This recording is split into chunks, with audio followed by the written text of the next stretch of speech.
Life Squared, a novel written by and read by George Trombley. Chapter 3. George. George was about 10 minutes late when he entered the place Kim had booked. She told him it was one of San Diego's oldest restaurant bars, the Whiskey House. Behind a beautifully carved wooden bar was a massive lit-up shelf reaching the ceiling with thousands of multicolored bottles of whiskey, vodka, brandy, scotch, and any other type of alcohol you could imagine lining its shelves. Extravagant chandeliers lined the ceiling, casting a relaxing light on the entirety of the dining area and bar. The hostess at the entrance smiled and asked in a friendly voice, "Will you be dining with us tonight, or enjoying one of our 4,000 alcoholic beverages from around the world?"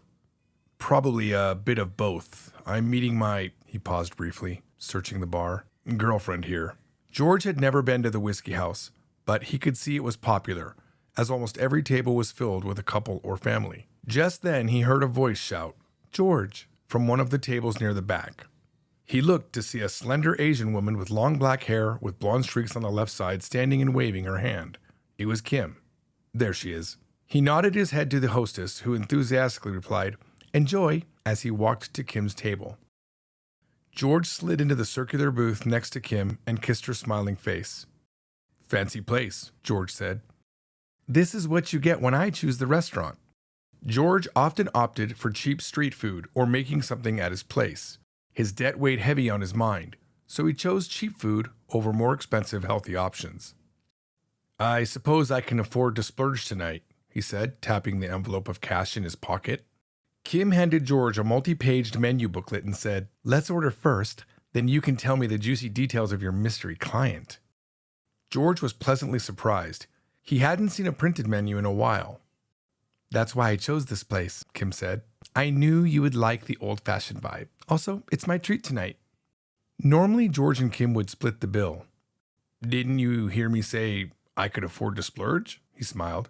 "I'm flush with cash, so let me treat." "Oh yeah? We got Mr. Moneybags over here," she said, laughing. "I appreciate the offer, but tonight's my treat, and I won't let you talk me out of it." After a few minutes, an actual waitress came to the table and took their order. "So, what did you find out?" Kim asked. George really would rather talk about Kim's day. There wasn't anything really exciting about being a personal trainer. He could only say, "We ran, then we did resistance training," so many times. Kim's life was so much more interesting. "Here we go," George sighed. "It was normal. I mean, the guy just wanted to work out. I wasn't really there on a fact-finding mission." Okay, but tell me about the letter guy. There must be something behind him paying you so much money," she insisted. "I mean, he's just a normal guy, I guess. He just really thought I was a good match for him. He might be a bit delusional, but I think that's normal for someone in his position," George told her. "Delusional about what?" she prodded. George almost kept talking, but he remembered the end of the session where Square asked him to be discreet. "Look, I probably shouldn't talk about it. It's not my information to tell. It seems he wanted me to be discreet," he said, trying not to sound annoyed. Kim's tone changed drastically. "Why are you always like this?" "Like what?" "You finally have something interesting to talk about, then you don't talk about it. Can't you just converse about your day and let me ask the questions for once?" "What do you mean? We have tons of conversations," he said, trying to remain calm. "You ask questions, sure, but they're about the topics I bring up. The minute I ask you about your day, you shut down and change the topic back to me. I just wish you would open up and talk about your day for once, or the news, or anything," she said, crossing her arms. She wasn't wrong. When it came to conversation, George was more of a listener than a conversation starter. He tried to make up for it by asking questions, but rarely offered up topics of his own. "I guess I don't have interesting topics to talk about," George said in a resigned voice. "But you do. Letter is one of the most well-known companies in the world, and you met one of their higher-ups." "Well, I assume he's a higher-up, but unless I talk to you about it, he might as well be one of the custodians." George was stuck in this conversation, but desperately wanted out. "I can confidently say he isn't a custodian, but the conversation we had was between us, and he asked me to be discreet. I don't think he would want me telling random people about his goings-on." Kim was now visibly getting red in her face. Oh, I see. Now I'm a random person to you? Damn it. Kim would sometimes focus on a word and not let go. You know I didn't mean it that way. I just mean that I shouldn't. Kim stood up, grabbed her purse, and put it on her shoulder. Actually, I don't know what you mean, George, because you never tell me.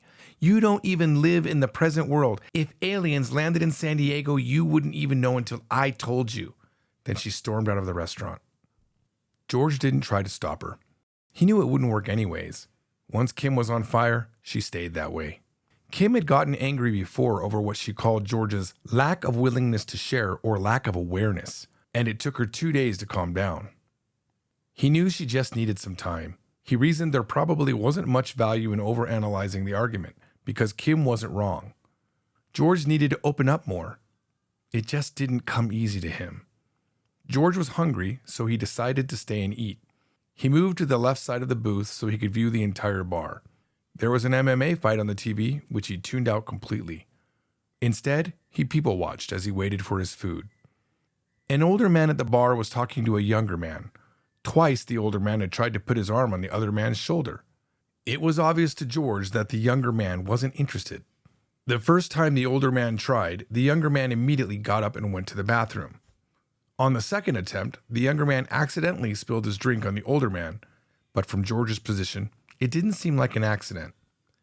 The older man was now visibly angry and was in a defensive posture as if he was going to attack the younger man. When George was still an MMA fighter, he would have jumped up ready to protect the younger man. But those days were over. George hadn't thrown a punch in 3 years. That part of his life was done. The younger man eventually stood up and said something to the older man that George couldn't hear. But whatever it was, it worked, because the older man walked away and left the bar alone. Every so often, George would notice the hostess looking his way. Maybe she felt bad for him after witnessing Kim storm out. Kim's fiery personality led to many great conversations, but maybe only George enjoyed the conversations. George thought about what Kim had said. Am I like the clueless older guy at the bar? Does Kim just tolerate me? George and Kim's order arrived. George had Kim's order boxed up, and he ate by himself, slowly scrolling through a book on his phone. After eating, he scooped up Kim's food and grabbed a transport back home. It didn't take long for Kim to calm down. On George's way home, a long message popped up on George's phone. Hey, I'm sorry I left so abruptly. You know I love you. I just let my emotions get to me. More than you not opening up, it's the idea that you're helping this letter guy that makes me so anxious. Before responding, George took a moment to compose his thoughts. He knew Kim was right. Even if he didn't think Letter was evil, her feelings about them were. You don't need to apologize. I understand your anxiety about Letter. George decided to share some of his day as a signal that he cared for her feelings. I promised to keep his information to myself. So can you keep what I tell you between you and me? Of course. But if you go missing, I'm spilling everything I know in a huge press release. Okay, fine. But at least wait 24 hours before you hold the news conference. 24 hours? You drive a hard bargain, Mr. Williams. But it's a deal. Now spill your info. The guy's name is Square Puppenmacher. What a peculiar name. Keep going. He seems pretty high up at Letter, and it seems he has a whole team working under him. I guess you didn't get his card? No, but his office takes up the entire 100th floor. I don't think lower-level employees get an entire floor. Probably not. One thing really surprised me, and that is, well, he's very knowledgeable in human anatomy. The guy knew more than me about the body. It makes sense that this Square guy would be into anatomy. Why is that? Oh, George, you really need to get your head out of all those crime fantasy books and watch the news. Letter has its hands in medical, robotics, AI, and dozens of other related industries. Ah, that explains the mannequins. And also, the books aren't fantasy. They're true crime novels. George just now realized he probably should have known more about such a large company. Mannequins? How about you tell me about those at lunch tomorrow? We can make up for tonight. George looked at his OmniScheduler. And until Tuesday, his schedule was filled with private client sessions, including his group class at the People First shelter. My next few days are pretty packed. How about we get tacos for lunch Wednesday or Friday? You and your tacos. Wednesday it is. It's a date. See you then. Just then, George glimpsed the bag of food on the seat. Actually, I saved your food from the whiskey house. I'll be out all day, but I'll leave it in my refrigerator on the top shelf. George and Kim, both only children with no close family living in the state, had swapped apartment access codes. At Kim's prodding, they also decided 6 months into their relationship that they would become mutual assigned caretakers. The assigned caretaker proposition, passed in California near the end of 2032, was the first of its kind law that allowed a person to designate a caretaker to act on their behalf. Not dissimilar to a limited power of attorney, it added more protections from abuse on both sides of the agreement. Originally popular with elderly couples, it soon became common for young people in relationships. I've got an early meeting, but for sure I'll grab that pork sandwich for lunch. You might not be so talkative, but at least you're considerate. Hugs and kisses. Night. George had conflicting thoughts about Kim. He secretly wished he had met her when he had a brighter future. If he had, maybe he would have already proposed to her. She obviously loved him because it was her idea they become mutual assigned caretakers. But George often felt like he didn't deserve Kim. She was beautiful, talented, and mentally strong. She had a proper career, and George imagined that she might be better off with someone of her own caliber. He had imagined by age 30, he would be married with 2 children and be well known, if not famous, in the MMA world. Now, here he is at 28 and living alone. A new message alert sounded. It was Kim. Hey, before I go to bed, I just wanted to say, thanks for sharing your day with me. I know it's hard for you, and I appreciate you doing it for me. Good night. What Kim saw in him, he would never know. His mediocre life would probably never compare to the excitement of Kim's. George put Kim's sandwich on the top shelf in a paper bag with an apple and a bottle of green tea. The sandwich made him think of the argument at the whiskey house. Something Kim said stuck in George's mind. Would I really not know if aliens had landed in San Diego? George grabbed a fresh bottle of green tea for himself and sat at his desk. George decided if he couldn't talk about himself, the least he could do was talk about the news. On his Omni scheduler, he added a new daily repeating task to watch the nightly news. Kim loved to discuss current events, and the next time they met, he was determined to start the conversation. He twisted off the lid of the green tea, sat back in his chair, and watched a news broadcast for the first time in 3 years. This is NBC News 7. We are learning more details about the Japanese cargo ship that sank just 10 miles away from the port of San Diego. The ship was captained by 23-year veteran of cargo vessels Yoshifumi Mikami. No death or injuries were reported in the sinking, but Omni Logistics reports that the cargo, advanced medical scanning equipment, is a total loss. The cause of the sinking is still under investigation by the Coast Guard. The news anchor followed the cargo ship story with another local story that, to George, felt just as mundane as the next.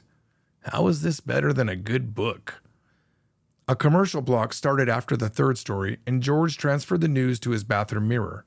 He was halfway through brushing his teeth when a commercial advertising a dental cloning clinic ended and international news started.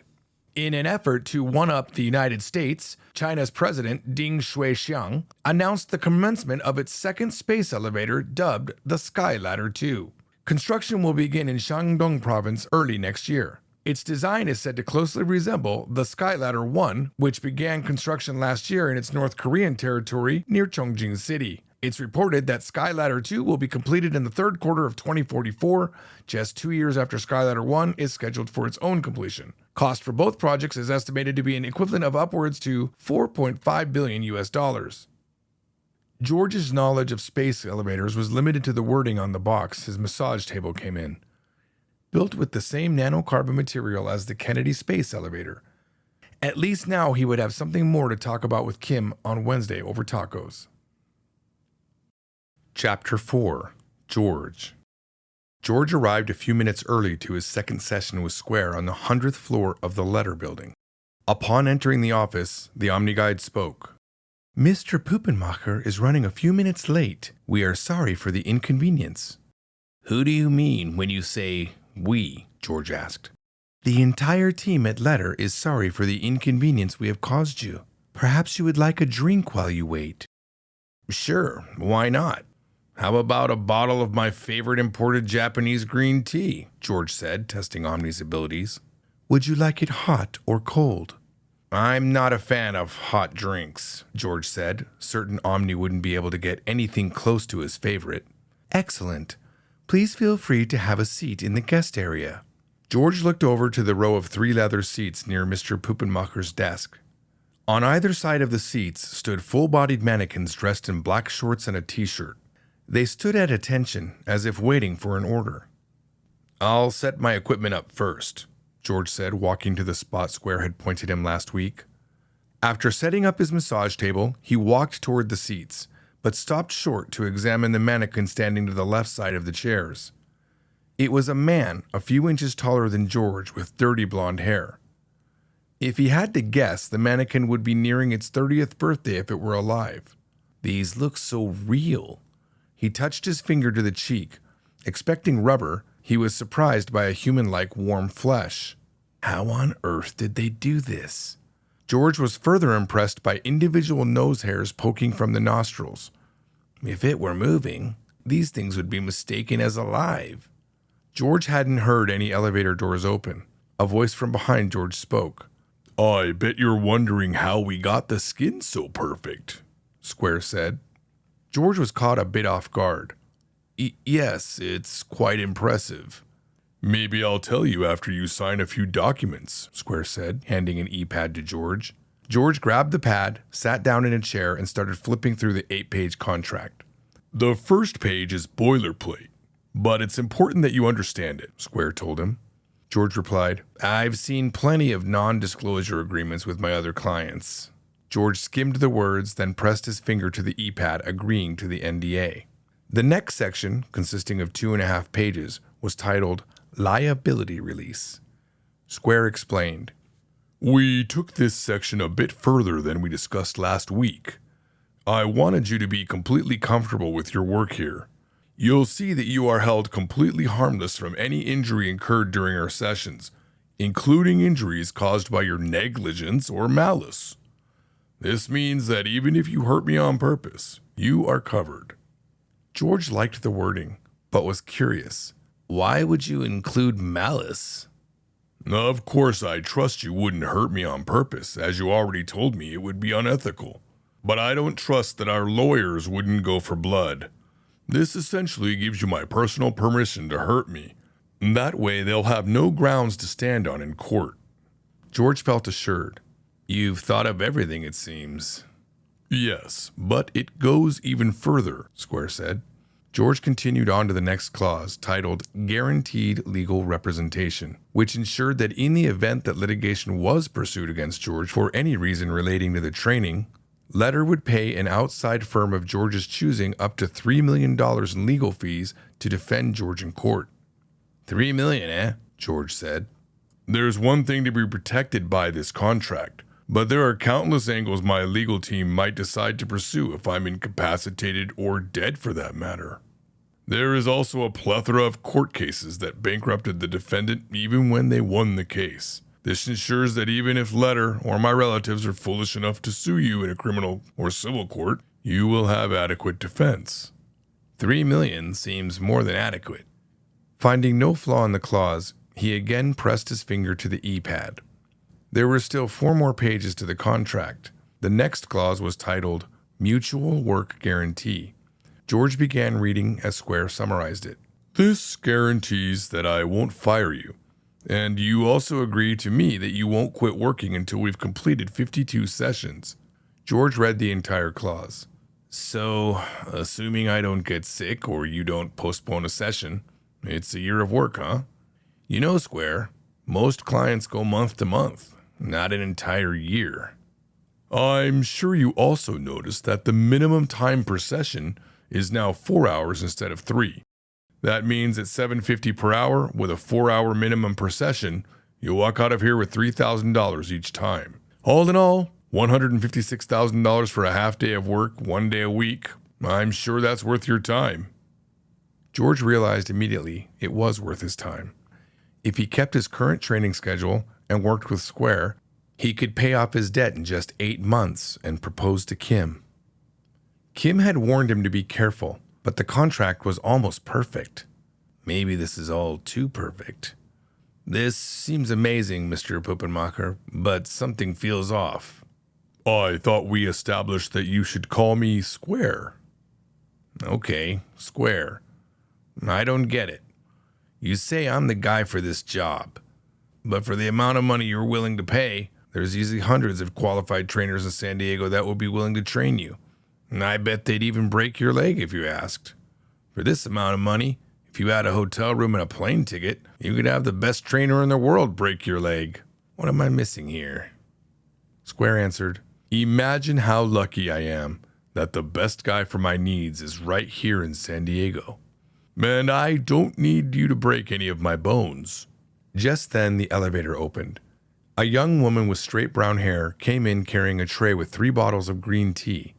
Omni spoke. Sorry for the interruption. Your selection of green tea has arrived. All 3 bottles had Japanese writing on them. The one in the middle said Shizen green tea with the Shizen part in Japanese. It was George's favorite. George normally had to special order the tea from a vendor in Los Angeles, since no store carried it in San Diego. Impressive, George said. How did you get it here so fast? Square answered, Omni Logistics is located on the 11th floor. If there's an item you want in San Diego, they'll be able to source it. The thing is, Square, I didn't tell Omni the name of the tea that's sitting on that tray. You care to explain how it knew to get Shizen green tea? Square put his hands up. I assure you there hasn't been any more research done on you. You'll see that the next clause prohibits any unauthorized research into your private data. We've even spelled out heavy financial penalties paid out directly to you if I or anyone in Letter's employ breaks the clause. Square then spoke to Omni. Letter, how did you source this tea? Omni replied, You requested a bottle of your favorite Japanese green tea without specifying a brand. There are 76 brands of green tea available in the San Diego area. George interrupted, holding the bottle up. This particular tea is not available in San Diego. Trust me, I've looked. The closest store is in Orange County. Omni answered the challenge. This is true. However, the port of San Diego is a hub for international shipments from around the world. The port is only 8 minutes from the Letter Building. Omni Logistics simply directed a pallet of Shizen tea to the Letter Building. Still not 100% convinced, George said, You diverted an entire pallet of tea because I wanted 1 bottle? And you got it here. George looked down at his watch. 15 minutes after I requested it? Square took over. George, automation has come a long way. It's quite possible that the first human hand to ever touch that bottle was the young lady that brought it up to the office. Omni added, We will keep the remaining 1,727 bottles from the pallet of 72 cases of Shizen green tea in a refrigerated storage until the next time you request a bottle. George shook his head in disbelief. Now fully convinced, George said, Okay, I got it. It was obvious that the contract was in his favor, and it seems he had not been further spied on. He skimmed the rest of the contract, which mostly consisted of standard force majeure and arbitration clauses. Everything was in order. He pressed his finger to the E-pad a few more times, then signed the bottom of the contract. Square also signed, and George confirmed that he had received a copy. Shall we get started? Square said, pointing to the area with George's table. If I'm going to take you to the limit, we'll need more equipment than this. Can I assume there's a company gym somewhere in the building? Get me a list of the equipment you require, and by next Thursday it will be here. Good. I'll work your entire body through endurance exercises today to see what we're working with. Let's start with some standard push-ups. How many? Square asked. As many as you can. Then 5 more, George said, pointing to the ground. George spent the next few hours watching Square do squats, jumping jacks, and any other exercise he told him to do that didn't require equipment. Before every exercise, Square would guess which muscles were involved, and most of the time he was right. When George corrected him, Square would do the exercise and then, while panting to catch up his breath, repeat what George had taught him about the muscles. Time flew fast, and soon it was 2:30 p.m. Looking exhausted, Square extended his sweaty hand to George. "See you next Thursday." "You're not done. We still have 30 minutes. Hop up on the table." George pointed towards the massage table. Square shook his head no. "I'm not in need of a massage." "Not to be harsh, but I've seen you naked. If we're gonna break your body, you need a body to break first. It's hard to break muscles you barely have." "Understood," Square said, hopping up on the table. George did a standard recovery massage that lasted about 20 minutes. "All right, that should do it. How are you feeling?" George asked. "A bit tender, but the massage helped." Square got off the table, looking at his watch. He again offered his hand to George. "See you next Thursday." George shook his hand, but didn't let it go. "I'll need you to repeat this same routine on Saturday, Monday, and Wednesday. I'm sure Omni has a recording of the session." George kept his grip on Square's hand a few seconds longer. "If you've got questions, or you have any pain at all, you call me so we can change the routine and keep making progress." "No pain, no gain," Square said. "I suggest we get some gains before we focus on the pain." Square smiled big. "One man's pain is mankind's gain." Here we go again. It was poetic and not out of line for a delusional man to say. After some niceties, Square left on the South 2 elevator for a shower. George gathered his equipment, then entered East 2. The doors sealed closed, creating a now familiar pop in his ears. The destinations listed on the panel were the Park and 92. On the 92nd floor, the beautiful green-headed woman Shania got on. Trying to be friendly, George said, "Did your team get donuts?" Shania smiled, nodding her head. "We did. And may I ask if you've gotten used to the elevator?" "Yes, I believe so. It's Square that might take some getting used to," he chuckled. "If you only knew," Shania said, followed by a sincere laugh. The elevator's speed slowed, and the destination panel had added floor 12, which they were now stopping at. The doors popped, and the girl who had delivered the green tea earlier pushed an empty cart onto the elevator as floor 4 was added to the destinations. She acknowledged them with a single nod of her head, then looked back down to her cart. George guessed the girl couldn't be more than 18 years old. "More deliveries, eh?" George asked in a friendly tone.